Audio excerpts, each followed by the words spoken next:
Hey everyone, we start today with the latest on the ongoing fight over President Biden's $1.9 trillion stimulus plan and what it means for all of you. Claudia Sahm, founder of Stay at Home Macro Consulting and former Federal Reserve economist, and Sonali Basak, Bloomberg Wall Street reporter, both join us now. Sonali, Claudia, thank you so much for being here with us today. So, Claudia, we want to start with you. You recently wrote a blog titled, "Who Should Get a $1,400 Check?" Tell us first what some of your arguments were in there. So I think it is important at this moment to get money out to families. This has been a national crisis. We have all suffered in some way through this godforsaken year, and we need help. And I feel and I believe that the checks, the $1,400 topping up the $2,000, it is the best way to get money to people, trust the American people to do what is best for them and their family in this moment and over the coming months. So I can get into a lot of the technical reasons, but at the end of the day, this is just common sense. And breaking promises to Americans who have been waiting on those checks is not a good idea. Okay, so Claudia, who then should be the ones getting the checks? Because there has been a lot of disagreement over various household income levels, whether or not they should look at how much money people are making in order to get those checks. What's your argument here? Should just everybody get checks, whether they're unemployed and making no money, or households making $300,000 a year? So I've been a policy analyst for over a decade now. My focus, both in my work and in my research, has been on how to support families in recessions. Now, if you came to me and said 1.9 trillion is too big, and I would say you're wrong, but if you said that's what we're going to do for political reasons, what should we cut out of the checks? I would tell you the highest income households are probably the least likely to need it. Now, mind you, none of these checks have gone to people in the top 10% by income. So this discussion is all about, do we cut another 10% of the population out? And if you had to do it, that's where you do it. But if you ask me, can I justify that by research? Can I justify it by the newest findings from Raj Chetty and his team at Opportunity Insights? I would say absolutely not.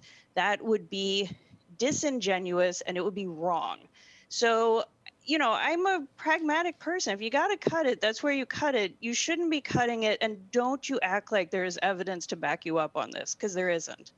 So some of the Republican versus Democrat fight here is for the income level, $50,000 versus $75,000.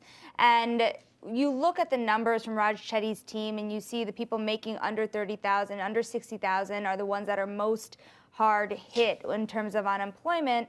But, you still make the case that 75,000 is a good number, is a number that is appropriate in income to still get these checks. Why is that?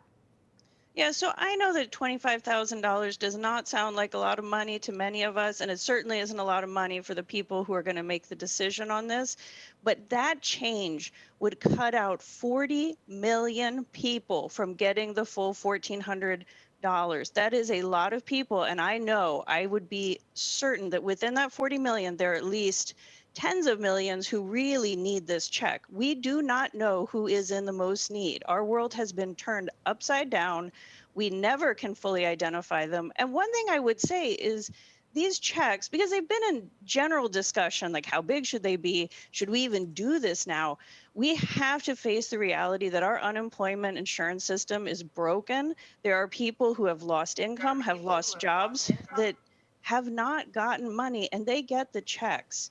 So we have to grapple with reality, and the checks are really popular, and a lot of our targeted programs aren't. So when you put them together, it's good policy and it's good economics because people will spend them. And even if they don't, paying off debt, student loans, your mortgage, your rent, saving it so you can deal with whatever bad thing happens to us next. I mean, my goodness, what more do you want? Like, this is good. It's not the only thing we need, but let's get going. And I will say one thing that they have done in keeping right now, the Democrats in the plan, the 75,000, is they have reduced the number of people who will get a partial check. So these are the highest income. If you had an $80 check last time and you don't get one, I think it'll be okay. So I agree with where they're going. The moving from 75,000 to 50 is that's bad. And Claudia, also in your Bloomberg Opinion article that you wrote for us, you talk about unemployment system, and you just brought it up right there. What do you think needs to happen, especially when we think about sort of the situation that millions of Americans are in at this point in time in the pandemic? So the one thing that we know is that CARES Act, the enhancements that they made to unemployment insurance, they made more people eligible, people like gig workers, self-employed, and they added extra weekly benefits. And then they said long-term unemployed will stay with you. The federal government will keep paying weeks after the normal state benefits expire. Those were extended in the package in December. They were only extended through March. That is not enough. The Democrats have a plan to continue it through September. That's the absolute least we should be doing. And in the next package, the infrastructure package, we need to sit down and really seriously think about how to shore up this system, because it is the key to our safety net in recessions, and it is not working. So, Claudia, given that you have just been at the Fed, Jerome Powell, from the beginning of this crisis, said he didn't really have the tools to hit a wider swath of America, small businesses in particular. And we're in the second round of the PPP program. Really curious about your solutions here on what can the Fed and the government be doing to get that money faster? I mean, could the Fed have done something different? So I am a big fan of what the Fed has done so far in this crisis. They are not perfect. I think we all have to recognize that their tools are limited. The Fed, by its authority, can only work through nudging around interest rates, and they push around asset prices, step in as lender of last resort. These are the tools they have. Unfortunately, in the low interest rate environment that we are in, the Fed's tools are less effective. The federal government's tools are more effective, right? Like in a low interest rate environment, we should be doing fiscal policy. The reality of the asset-backed purchases the Fed do, they are increasing wealth inequality. You can't benefit from an increase in asset prices if you don't have the asset. So you have to have fiscal policy working with them. We have heard unprecedented strong language from the Fed throughout this crisis. Congress, please do more. And that is so important, and Congress needs to listen. And Jay Powell has continually stepped in, pushed for more. And in his last FOMC meeting press conference, he made really clear, y'all that are worried about inflation, hush, right? Like, we're not going to raise rates, and you have got to back off. We have got to get to full employment. So he has a big platform. There are other people that have big platforms too that are raising concerns, but let's go. And we need to go, the Fed and Congress together. So, Claudia, I want to make sure I understand this right, because there have been a lot of conversations over the last few days about concerns of inflation increasing, not just because of the $1.9 trillion bill, but because of low interest rates remaining, and the Fed saying, hey, we're okay with the economy running hot. In fact, our colleague Mike McKee interviewed Dallas Federal Reserve President Robert Kaplan yesterday, and he said, quote, it wouldn't be surprising to see the cyclical elements of inflation build. As the U.S. economy recovers from the coronavirus crisis. Why shouldn't we be concerned about inflation?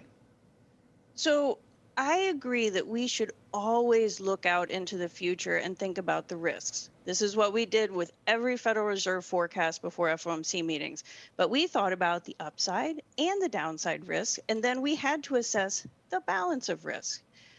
Doing too little right now has huge downside risks. They absolutely outweigh doing too much. I don't even think you can do too much right now, but if you want to play out that scenario, okay, there's going to be probably some pickup in inflation for some technical reasons. And, if you're lucky and you get a pop of, pent up spending, but it's going to not be sustained. The Federal Reserve at this point, after decades of promising 2% inflation and not being able to deliver on it, would dance for joy if they saw 2, even for a couple months, and let alone on a sustained basis. So I think we really have to learn the lessons from the Great Recession. And some of those lessons are the models we have used for decades, the rules of thumb. They didn't hold up. We've got to put them to the side. There are other tools, and the realization that if you don't push for recovery for all, get people back on their feet, we pay for that for decades. That is not good policy.